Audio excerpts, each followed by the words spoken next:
Yes, we're live. Hey, everyone, welcome to another episode of Your Sense What. This is where we explore inspiring stories of accounting and bookkeeping firm owners who are building their dream firms and the life that they love. And today we have the amazing Nick Sinclair, who is the CEO, yes, of TOA Global, and even beyond that is a coach to entrepreneurial accounting firm owners, and he has been able to leverage 20 years of experience in the financial services and accounting industry. And it's such a great honor to have you here, Nick. Hope you're having a good day. How are you doing today? Good, thank you. Super excited to be here and thanks for having me. Yeah, thank you so much. So we'll be talking about an interesting topic today, which I find so inspiring, and I think it's also inspiring other firm owners out there, like your ability to just go through whatever it is you're handling at the moment, and the ability to lose 42 kg right now, right? I know I mentioned 30 kg before we started, right? Your Yeah, ability it's to a lose. 42, 90 pounds. It's a lot of Yeah. weight.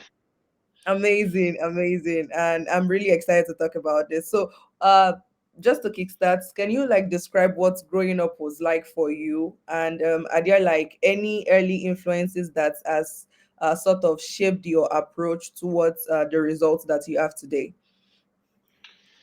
Yeah, so I mean, I was very much into sport growing up, so I was more into sport than academics. My parents owned small businesses, but I suppose one of the pivotal parts in my life was my parents actually lost everything when I was 18. So they went bankrupt. They got they were running a business, but the head franchisor wanted to list on the stock market and basically took over all the stores and sent a lot of them broke, to be honest, to take them back. But the lesson I learned early in that journey was around they didn't really get the advice they needed from their accountant. Their accountant did their tax returns and work, but they never had structuring advice or asset protection or any of the advice that could have, the event still would have happened, but it wouldn't have been as bad. The downside wouldn't have been as bad. So that really inspired me to get into the industry, into the financial services industry, and help people so that they never had to go through what my parents went through. They Mm, didn't know how to run a business. They mm, were learning as they were doing it, but they never got the guidance because their accountant just focused on doing the compliance work. So mm, that was really an early thing for me that got me into financial services, initially into financial planning. And then I moved into the accounting space and all areas within financial services to help clients. But for me, it was I never wanted anyone to go through what my parents went through. They ended up getting divorced. That was the financial pressures was a contributing factor. It wasn't the only factor.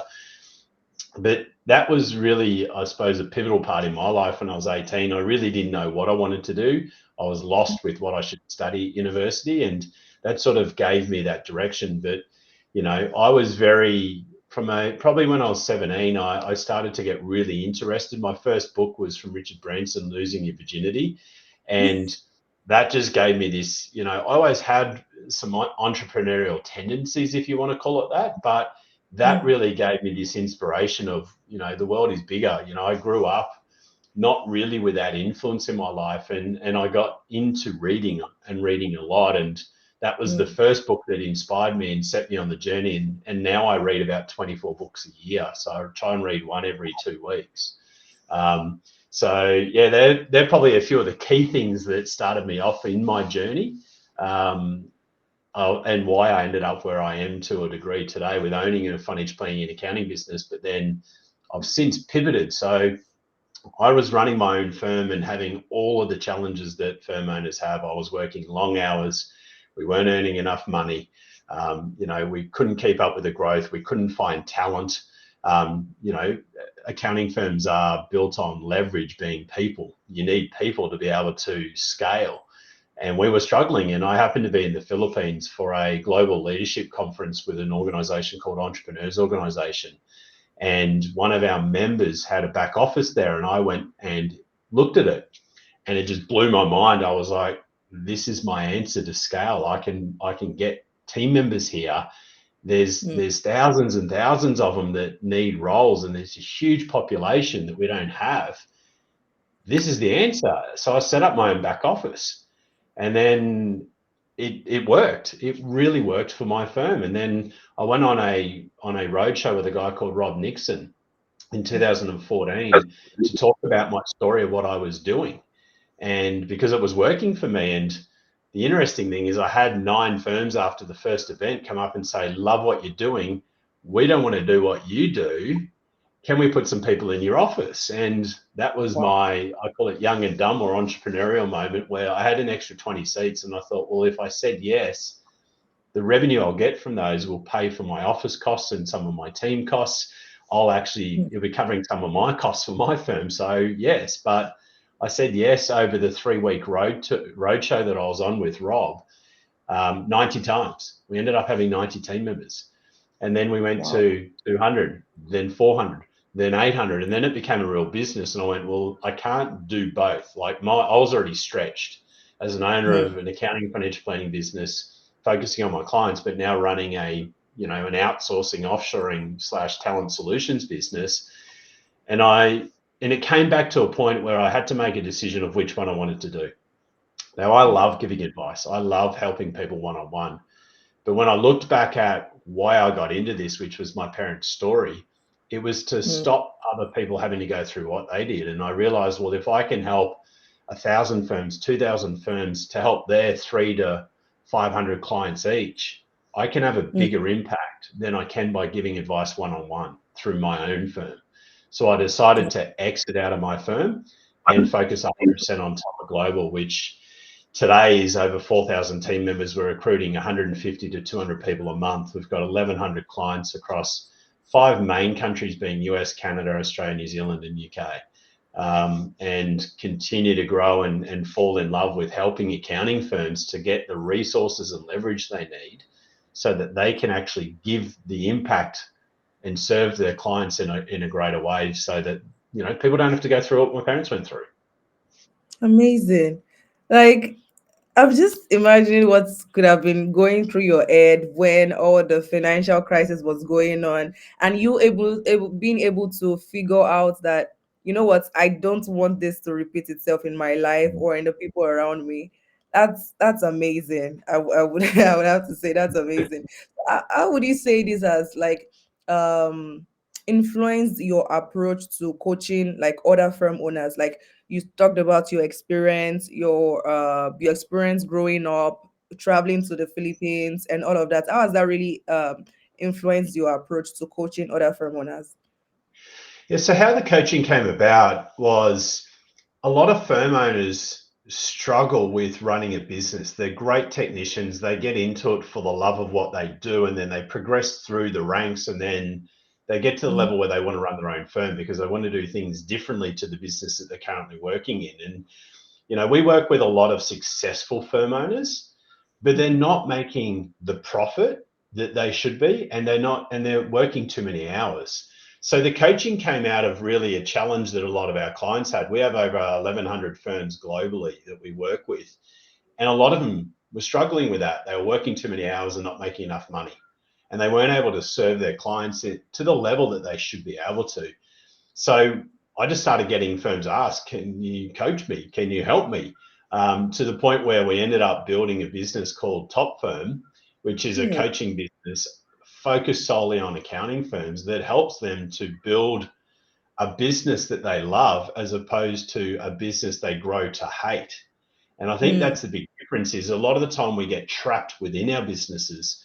Accounting firms are great businesses. They're recession proof.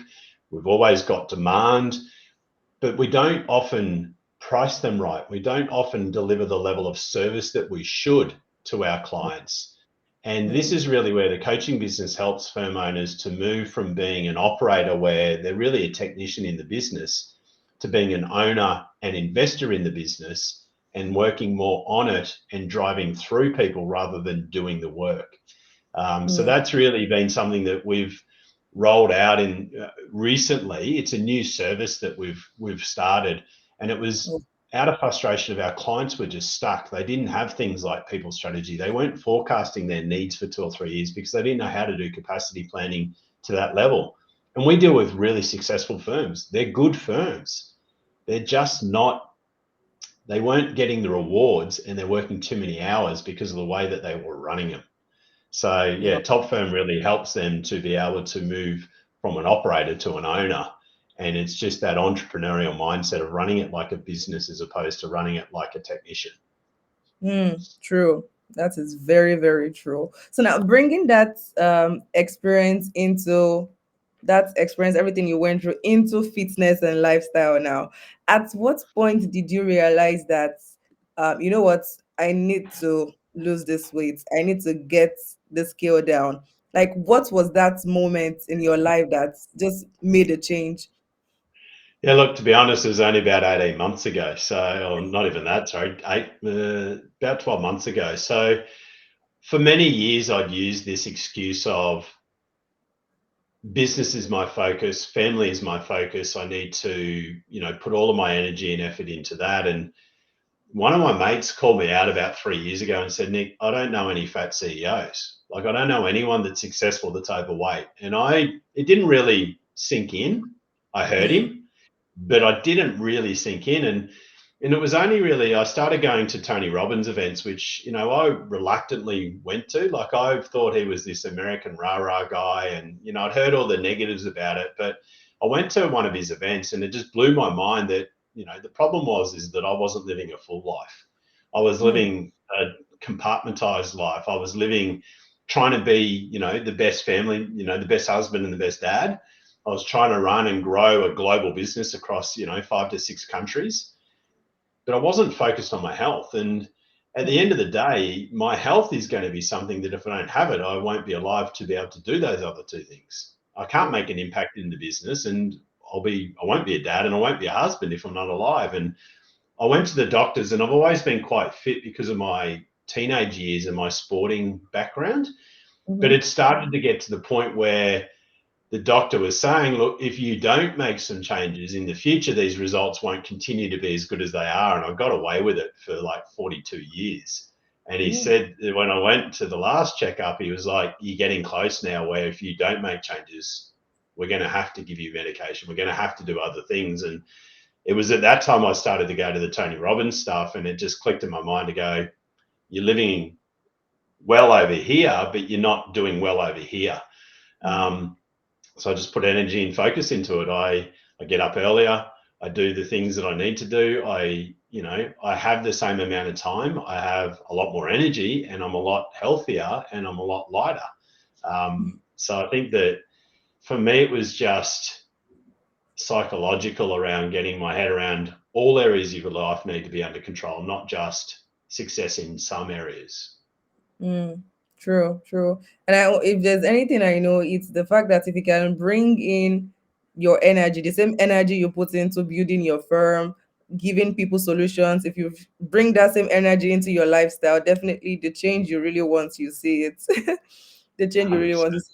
Yeah, you mentioned in your LinkedIn post, yeah, because I was reading, I saved that post and I had to like read it for a while. You mentioned something about you said the decision to lose weight was very hard. It was actually harder than the actual weight loss. How did you like mentally prepare yourself for that transformation? Because it's not easy.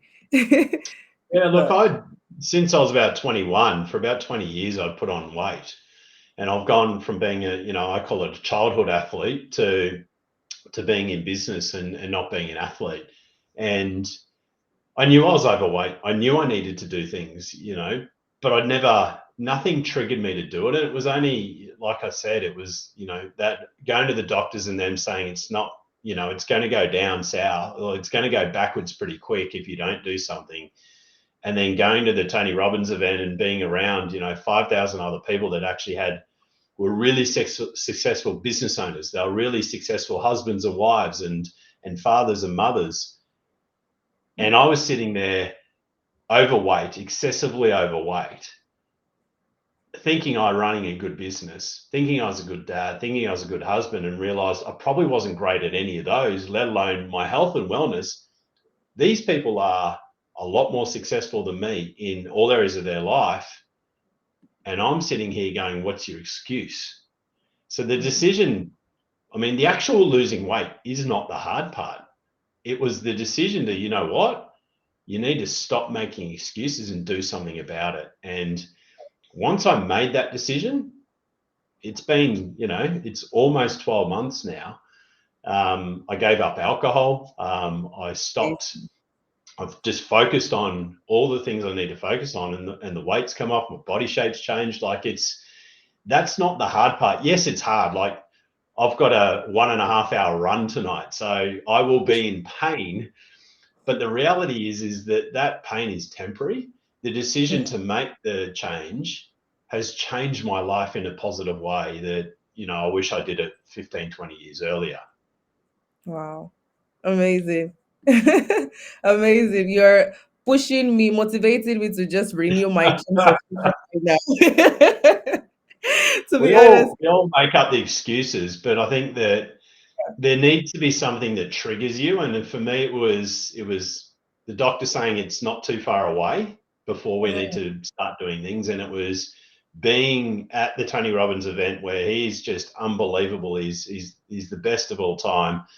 But it was being around other people that were like me, but were not like me. None of them were overweight. All of them mm, were more successful than I ever was, and ever, you know, and I was like, what's your actual excuse? You don't have one. So stop, get off your bum and do something. Get a coach, learn. Like I wanted to fast track it. So I went and got a coach because I didn't want to have to. I've always had coaches. I mean, that's the thing with having a coaching business is I've always had a business coach. I've always had a triathlon coach. I've always had football coaches, Ironman coaches.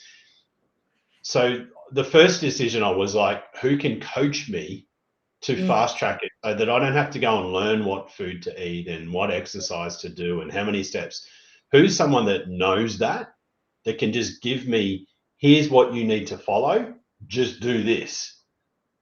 And I found that coach, Zach Mason. He gave me that playbook. I follow it. He checks in on me every day. And suddenly the results happened. I mean, it's not coincidental. It's just, here's the playbook, follow it. It was, that was why I say in that LinkedIn article, that was the easy part.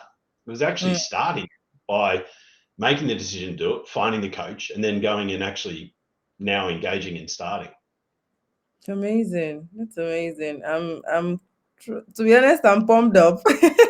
I'm really pumped up. I'm really pumped up because you work remotely and you have like a 1001 reasons not to just move your body because you are stuck in your chair. You're have a lot of demands and stuff like that. So now bringing in the demands of your firm, like your company that you currently run, how do you manage that demand with staying healthy? Because of course you have a lot of firm owners to attend to. You have a lot of demand. So how are you creating that balance at the moment? Yeah, look, there's a couple of ways. One is we have a really great team that are employed to do specific roles. So each of us have our part on the team, and if we each do that, then we're not going to have to be stretched thin. So I'm Mm, very clear on what my three rocks are. So every leader has the three key things that they need to focus on. So that's one part of it. The second part of it is I am extremely diligent at managing time. I've learnt mm, this skill. I've mastered this skill. I now teach this skill to accounting firm owners. We call it the time freedom formula. But I've become really, really good at managing. Like my diary, I manage about 18 months in advance. I have wow. someone that Ethel, who you would have been liaising with, that she owns my time, and her role within our organization is to maximize my time and the Mm, work that I'm doing. So I don't do emails. I don't manage my diary and my time. I've got an expert that is her role solely. And mm, I maximize my time to make sure that I'm only working on the things that are the most critical to our goals and to my goals and dreams personally. I don't spend time doing things that I shouldn't be doing because mm, there's other people that are better suited towards doing that. And if we all are doing the right work, then we mm, will achieve what we want to achieve. But if, and this is a challenge that a lot of firm owners have, is you've got partners that their time is worth $200 to $1,000 an hour, but mm, they're doing $5 to $10 an hour work. It's the wrong level of work. It's, I find this in firms, they'll put on a marketing role. They'll put on a really capable marketing person and then expect them to do basic admin. It's like, they're really, really good at marketing. Let them Yeah. do marketing and give them the resources they need to succeed. Don't get them doing low, it's not even low level work. It's just work that is not their Yeah. best use of their time. So for me, I've learned to become really efficient at managing time. I've got a person that manages that for me, and we've got real structure and process around that so that I can really maximize and do the things that matter. My coach said to me a couple of years ago, he said, Nick, you only need to make 3 decisions a year. And I said, well, I make decisions all day, every day. What are you talking about? He said, Nick, you need to slow down, focus on the things that actually matter. If you make 2 to 3 really good decisions, they will fundamentally change the growth and projection of your business. But if Mm. you are not focused on the right things to make those decisions, you're going to be busy buried in the business, and you're not going to see those decisions that you need to make, and you won't make them, and you won't get the growth that you deserve because you're Mm. not focused on the right things. So, giving that space and freedom. A lot of people say to me, Nick, for a business of 4,000 plus team members across 6 time zones or 6 countries, you're not very stressed. And I said, well, no, because I've built a really strong team that are Mm. really focused on doing the things that they need to do so that I can do the things that I need to do. You shouldn't need to be stressed no matter how big the business is. There's always True. going to be stresses or things that happen, but you shouldn't be in a state of chaos and stress all the time. It should just be calm and smooth, and then a matter of focusing on where you really add value. Mm, true, true. So that now brings me back to the people that mentioned that they said you're managing a lot number of people, right? Over 6 time zones, right? And they've noticed like a change in you, definitely. So how was this let's say in the professional setting and your professional life now, how has this interaction been with them, like your team members that knew the old Nick and seeing the new Nick now? Has there been like a change in the interactions? Probably not so much. I mean, I've always been passionate about what I do. I think the difference is how I look now, and internally I've got more energy, but I always tried to show up with that. Mm. Um, I think over the years, though, there's definitely been changes in maturity of being a leader. I used to always try to be the smartest person in the room. I thought as a business owner, I needed to be the smartest and my ideas were the right ideas. And the thing that I've now learned is I need to be the dumbest person in the room. I need to allow and employ and get really, really capable and smart people on our team and let them do what they're really good at doing and Yeah. be the leader that can help guide them to be successful. My role as a leader is to make my leaders successful, to help them achieve their goals and dreams and make sure that the goals and dreams of the business are big enough for them to be able to fit within. And if I Mm. can do that, lead and inspire them, I think that is the thing that will make us successful. And that's just come with maturity. I didn't know that when I started as a leader. I was young. I had no real idea. I thought, when I was young and in sporting teams, football teams particularly, is when someone's not performing, you yell at them and you tell them they need to pick up their act. But you can't do that in a workforce. So it's about different types of leadership. So I think the main thing people would have seen is that I am a lot more calm. I'm a lot more structured now, and I'm just healthier, and I've got more energy and more. I've always had passion and optimism, but I've probably got twice as much now because I'm just got so much more energy. I love it. I love it so much. So Nick, I would like you to walk me through like your daily routine, like your self-care routine. I know you have like someone managing your time, someone managing this for you. So that should free you time to do the things you need to do. So can you walk me through your daily routine or your self-care routine?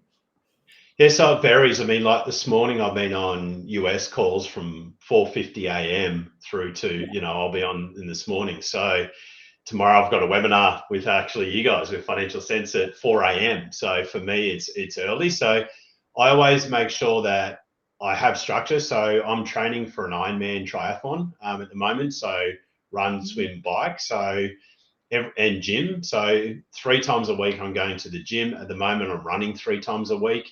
So every single day I'll either be at the gym or running or riding. So that is one of the things that is an everyday thing. And then I will walk at least an hour every day on top of that. So depending on, like this morning, for example, I've got meetings all morning, so I won't exercise this morning. But tonight or this afternoon, I'll go for a run for an hour and a half and then walk for 40 minutes after that. So tomorrow, for example, I've got webinars, etc., in the morning. So tomorrow night, again, I'll do gym and then I'll walk. So I just make sure my non-negotiables are 1 hour of walking every day, and then my core exercise, which is running or gym or bike or swimming, whatever it is. I also do that one of those every single day, and they're just non-negotiables. I have very structured food. So we have a house manager. We employed a house manager this year who food basically does all my meal prep for me. So my wife doesn't, she's got other things she needs to be doing, but they meal prep. So I have the same lunch every day. I have the same dinner every night. I'm very structured in my food, obviously, with the program that I'm on. So all of that's prepared, and I just eat within the structure. So that allows me to be able to just stay focused on eating right, but also then making sure that I'm doing the exercise I need. And sometimes you're doing it at odd times a day and odd times a night, but it's a non-negotiable for me. I do not exercise any day ever. Like there's not a day now where I don't exercise. I love it. I love it. See, now that you mention food, I won't lie. Food has been like, should I say it's a blessing and a curse? That In a is, sort of way, because it's a struggle, Nick. I won't lie. It's a big struggle because I remember one time I said I was going to lose weight, and I did for like a month. I realized I lost like 2 kg in a month. yeah, Then the next month I gained like 4 kg back, like yeah. immediately. I'm like, what exactly is going on? And that now leads me to ask that what was like your strategy? Like, was there ever a time where you felt like going back to like the old ways of eating things, or just like reverting back to the old Nick that you used to know? Yeah, look, I mean, I've yo-yoed. I call it the yo-yo diet, for the Yeah. last 20 something years. Lost weight, gained weight, lost weight, gained weight, lost weight, gained a lot more, lost some, gained a lot more. And then progressively over time, I got to a weight which was outrageously bad. I think the great thing with the structure that I've been put in place with my coach around this was I still eat chocolate every day. So Mm, my current eating plan now, I have a chocolate every single day. I have bad food in there. I'm not on this strict, you know, salads only. Like I am on mm, a meal plan that allows me to eat a certain amount of calories every day. There's definitely recommended macros within that of proteins, of fats, and of carbohydrates, mm, but I can fit what I want within that. Like, for example, if I have 2 coffees today, that's a quarter of my calories. But that's ooh, fine because that means I just need to maintain what I eat in the other calories. So it's very much calorie controlled.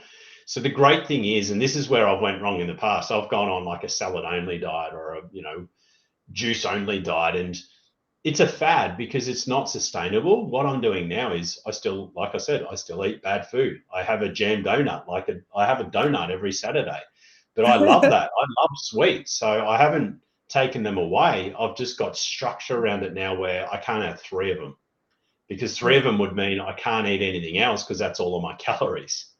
okay. So you can't what I've learned is you just can't take things away and out of your life that you enjoy because you won't continue to do it. So if you like sweets, eat sweets. Just eat Mm, within a structured, and for me, I'm allowed 2,200 calories a day. That's how many mm, calories I'm allowed for me to be able to sustain and lose weight. So as long as I'm eating within that and the macros are close to what they need to be, my coach doesn't care. And it's no. sustainable. So it's not for me, I'm going through weight loss and then I'm going to go back because this is just now my new life. I just eat within a structure now. Wow, amazing. Oh my, I've learned a lot. Good. Nick, That's what I I love will doing. because I've been at for me, I work remotely, right? So most of the Mm, time I'm at home. It's only when I'm bored of my space I just leave and work at a cafe or a workstation. But most of the yeah. time I'm always in my seat. And then I realized that I was like thank God you mentioned the yo-yo diets now, right? I Mm, was going to the gym, I was eating well, I was eating a lot of salads, I did like a juice fast for like 3 days. And yeah. that was when I saw the reduction. But then the weight just came back like poof. I'm like, what Yep. exactly is going on here? So thank you so much for sharing your structure, your routine. I would definitely go back to this conversation. Definitely. Definitely. So we'll be wrapping up soon. I know you have like a couple of engagements. I just have like a couple more questions. So now that currently, do you have like a specific weight goal you would like to reach, or this is like it for you? I already achieved the one that I originally set, my original goal, but I reset a goal with my coach a couple of weeks ago for another. So I call it round two, because Ooh. I think goals continue to evolve and goals are never preset. So when I originally set the goal, like I wanted to lose 41 kilos, and I thought, well, if I do that, that's a massive achievement. I probably deep down didn't know if I would achieve that because that was quite a lot. But when I Mm, got to it, I was like, why can't I, why can't I have abs again? Like, why can't I have, why can't I be at the best shape I've ever been in my life? And so when I got to that goal, I just reset it and set a second goal to go, right, well, I want to drop another 11 now. But it's not so much now about weight loss, it's about body composition, it's about the shape of my body, it's about really optimizing where I want to go. And I think that that relies on to the same with business. There's been heaps of times where I'm like, oh, we want to do $1 million of revenue. And then we get there and you're like, oh, I didn't think I could. All right, what about if we did 5 million? I did that with the current business. We're over nine figures now. We're over $100 million in revenue. And I'm like, well, why can't we be $1 billion business? Because if we can make the impact to all these clients, that number is actually achievable. But if I look back 10 years ago when we started this business, I never thought we'd ever get to 100 million. mm, So I think goals are really relative to the point in time where you are in your journey. mm, And there is no final destination. And if you don't reset the goals and you don't re challenge yourself, then you will just become complacent and you won't maximize what you can do in life. You won't live life to the fullest. So for me, with the goal of the weight loss is the easiest one. I got to the original goal. I've now reset another goal, which to me at the moment scares me again. If a goal doesn't scare you, it's probably not enough, is the way that I look at it. Like if you are not completely scared about, well, how am I going to achieve that, whether it be a business goal or financial point of view, whether it be amount of time that you want to work within the business or for health, like this mm, goal will mean that I'll be in better shape than I was when I was, at my prime athlete days in 15, 16 years of age. And it scares me now to go, is that possible? But when I get there, I'll be like, all right, well, how do you now do something else? mm, And I think that's the continuous challenge that I have now with goals is just set them big enough that they scare you, achieve mm, them because you know that you will, and then yeah, reset more. Don't just go, all right, well, I've lost my 41 kilos, because what would mm, happen then is it'll go back on. So mm. now I want to be what I call a biz athlete. I want to be a Oh, business athlete. I I don't love it. want. I'm never going to be a professional athlete, and I didn't make that word up. It's a word that many successful business owners that are athletes use, and they call themselves business athletes or biz athletes. That's what I want to be. I want to be known as that, as a guy that does triathlons and Ironmans, but Mm, also runs a business and can do both. And for me, it's just you need to keep rejigging your goals to keep challenging yourself, because if you become complacent, you mm, have 41 kilos of extra weight like I did or more. mm, mm. And that's a lot of weight to carry. I I now want to put that on a backpack just so I can feel like it, because I would struggle. Like I know that I'd struggle to carry that around, but I'm Mm-hmm. like, I carried it around for like 20 years. How? Wow, that's amazing. My, you've shared so many pointers that are really solid and valuable, Nick. Thank you so much for this and for sharing your story. So, like a final question and like final words now. you've been able to create a balance between staying healthy. It wasn't easy, right? Definitely it wasn't easy, but you've been able to create a balance that works for you, where your business is not suffering and your health is not suffering, right? So what advice would you give firm owners that are striving for this same balance? They want to stay healthy, or they're like, maybe something in their business they need to fix and it is affecting like their lifestyle basically. So what advice do you have for them? I think the big one is move from operator to owner. Like I had to get the business set up and I had to focus on not having the business rely on me to make all the decisions and do all the work. So I had to get the business to a point where I can balance life. But I was to once I had to transition out of doing everything and focus on my health. But you can do it all. So I think the final advice is set a plan for both. Build a business that you love that makes massive impact to your clients, but doesn't take, a huge amount of your time, 60, 70 hours a week, and get rewarded for that in the profit that you earn from the business because you're running a great business. You know, time. My business wasn't at that where I could. Not I had to get up early, up at 5 o'clock every morning. I was used to sleeping, sacrifice to have as you do that, and then as you get the business under control, you're transitioning out of that. Not so many Sure. that whole life possible. You have a plan. You need a plan in strategy and execute with absolute brutal and just really go up. Yeah. Amazing, amazing. Thank you so much for sharing, Nick. I really, really appreciate this time out. Thank you so much for the insights you've shared. Thank you so much for coming on this episode. I truly appreciate it. Thank you for having me. I'm super excited. Great to be part of asking me. Thank you. Thank you. So I'll be ending the live recording now.